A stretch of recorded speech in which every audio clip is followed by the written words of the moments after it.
बिस्मिल्लाहिर्रहमानिर्रहीम। अस्सलाम वालेकुम डियर स्टूडेंट्स, मैं हूं जाहिद इकबाल, आपका फिजिक्स टीचर।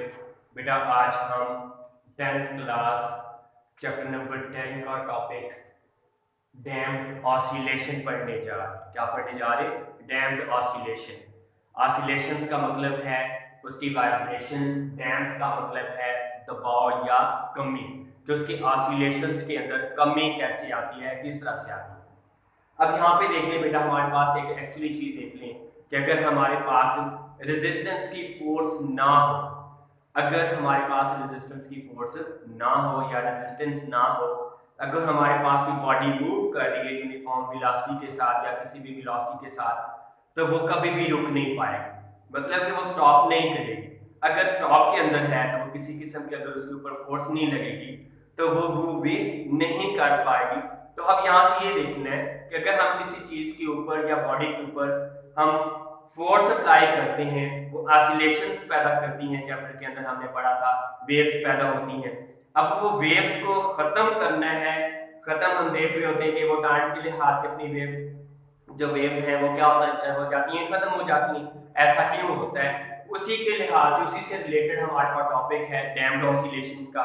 क्या होता है? The oscillation of a system in the presence of some resistive force. किसी जिस्म की या किसी सिस्टम की वो वाइब्रेशन है, ऑसिलेशन है, जो किसी मुज़ाहमती फोर्स की मौजूदगी में हो, वो वाली जो ऑसिलेशन है वो क्या कहलाती है? डैम्प्ड ऑसिलेशंस कहलाती है। अब हमने पिछले प्रीवियस लेक्चर के अंदर एक एग्जांपल पढ़ी थी कि अगर हमारे पास एक वाटर टैंक है, क्या था? एक वाटर टैंक था। हमने यहाँ पे देखा तो उसके अंदर क्या फील्ड है? वाटर फील्ड है। क्या फील्ड था इसके अंदर? और इसके एक कॉर्नर से हमने पेंसिल को डिप किया था, अप एंड डाउन करके देखा था। तो वहां पे हमारे पास क्या हो रही थी? वेव्स पैदा हो रही थी। अब ये वाली वेव्स है वो टाइम इंटरवल के लिहाज से क्या हो जाती है? खत्म हो जाती है।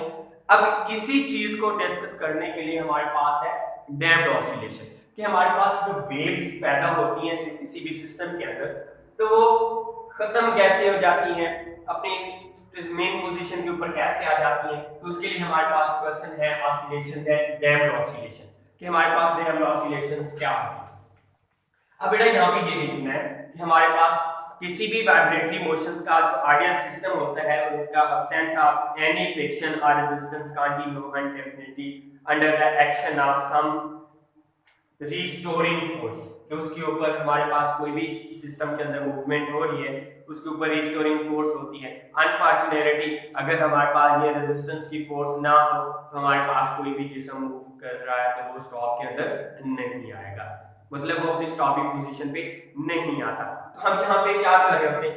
असल में हम क्या कर रहे थे कि अगर हमने जो वाटर कप बनाया तो वहां पे हमारे पास अपनी मसल्स की एनर्जी जो प्रोवाइड कर रही होती है, किस चीज को? पेंसिल को। और पेंसिल प्रोवाइड कर रही होती है किस चीज को? वाटर को, जो वेव्स पैदा करती है, लहर पैदा करती है।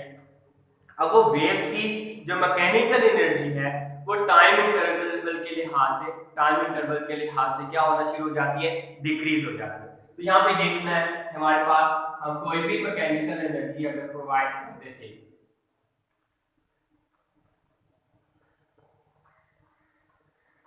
मैकेनिकल एनर्जी जो है सिस्टम की वो डिक्रीज हो जाती है with respect to time. Time के लिहाज से उसका जो एम्पलीट्यूड है या उसकी वेव है वो क्या हो जाती है? डिक्रीज हो जाती है। तो इसके लिए मैंने एक डायग्राम अरेंज की हुई है कि हमारे पास उसका एम्पलीट्यूड जो है वो टाइम इंटरवल के लिहाज से कैसे काम होता है। अब यहाँ पे देखने, ये हमारे पास उसकी मेन पोजीशन O है। हमारे पास एक वेव पैदा हो रही है जो ट्रेवल कर रही है इन फॉरवर्ड डायरेक्शंस के अंदर। हम देख रहे हैं कि उस वेव का जो एम्पलीट्यूड है वो टाइम इंटरवल के लिहाज से डिक्रीज हो रहा है। क्यों डिक्रीज हो रहा है? डिक्रीजिंग एम्पलीट्यूड है। अगर हम डिस्प्लेसमेंट और टाइम इंटरवल के लिए दरमियान में ग्राफ बनाए तो हमारे पास variation of amplitude with time है इन डैम्पिंग सिस्टम के अंदर। तो बेटा यहाँ पे ये देखना है कि जैसे जैसे हमारे पास टाइम पास होता जाता है, टाइम गुजरता है, इस वेव्स के अंदर जो मैकेनिकल एनर्जी थी क्या है? जो मैकेनिकल एनर्जी है वो डिक्रीज होना शुरू हो जाती है विद रेस्पेक्ट टू टाइम, और एक टाइम ऐसा आता है कि उसका एम्पलीट्यूड बिल्कुल क्या हो जाता है, खत्म हो जाता है, मतलब वो अपनी मेन पोजीशन के ऊपर आ जाता है। तो इसके लिए हमारे पास एक इम्पोर्टेंट या प्रैक्टिकल एप्लीकेशन देख लें तो वो हमारे पास है shock observer in the vehicles. हमारे पास शॉक ऑब्जर्वर जो है इन ऑटोमोबाइल्स के है। क्या एग्जांपल है इसकी?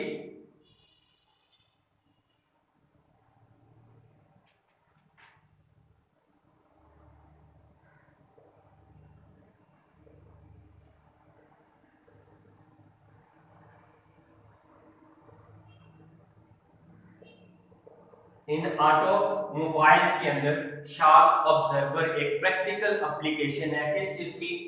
Damped oscillation.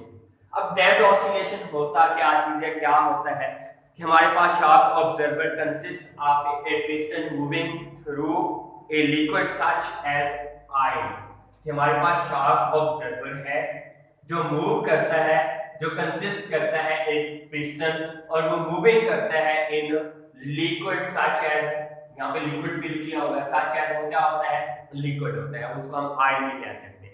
ऑयल के अंदर होता है the upper part of shock observer is attached to the frame of car.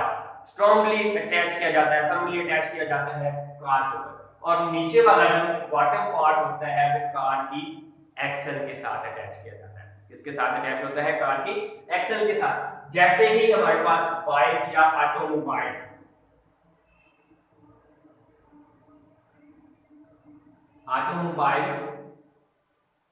Pass over गुजरती है बम्प्स के ऊपर, किसके ऊपर से? बम्प्स के ऊपर। मतलब कि हमारे पास गाड़ी जा रही है, किसी अचानक कोई जंप आ जाता है या गड़ा आ जाता है, वहां पे जब गाड़ी जाके हिट करती है बम्प के साथ, स्ट्राइक करती है, हिट करती है, देन बाइक जो है, ऑटोमोबाइल जो है, वो क्या करती है? Violently vibrations are produced. तो वो वाइब्रेशंस क्या करती है? वहां पे प्रोड्यूस कर रही होती है। लेकिन कुछ टाइम के बाद कुछ अब नोट कर रहे होते हैं कि गाड़ी जो है अपनी क्या आ जाती है? रेस्ट कंडीशन के अंदर, मतलब नॉर्मल कंडीशन में आ जाती है। तो ऐसा क्या होता है उसके अंदर? उसके अंदर हमारे पास ये लगा होता है जिसको हम क्या कहते हैं? शॉक ऑब्जर्वर कहते हैं। क्या कहते हैं इसको? शॉक ऑब्जर्वर कहते हैं, जो कि इस वायलेंटली वाइब्रेशंस को क्या कर लेता है? ऑब्जर्व कर लेता है, जज़ब कर लेता है, जिससे हमारी बाइक या ऑटोमोबाइल्स है, ऑटोमोबाइल्स के अंदर जो शॉक ऑब्जर्वर लगा होता है उन वाइब्रेशंस के एम्पलीट्यूड को क्या कर देता है? डिक्रीज करके अपनी पहली कंडीशन के अंदर वो वापस आ जाता है। तो बेटा ये था हमारे पास। तो यहाँ पे जैसे ही वो प्रोड्यूस करता है, जो हमारे पास होती है the shock observer damp these vibration. Shock observer जो है इन वाइब्रेशंस को क्या कर लेता है? ऑब्जर्व कर लेता है and convert their energy, convert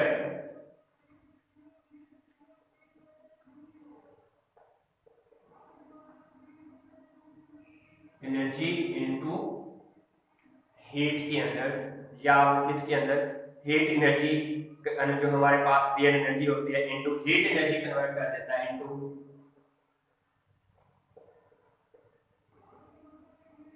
heat energy of the oil.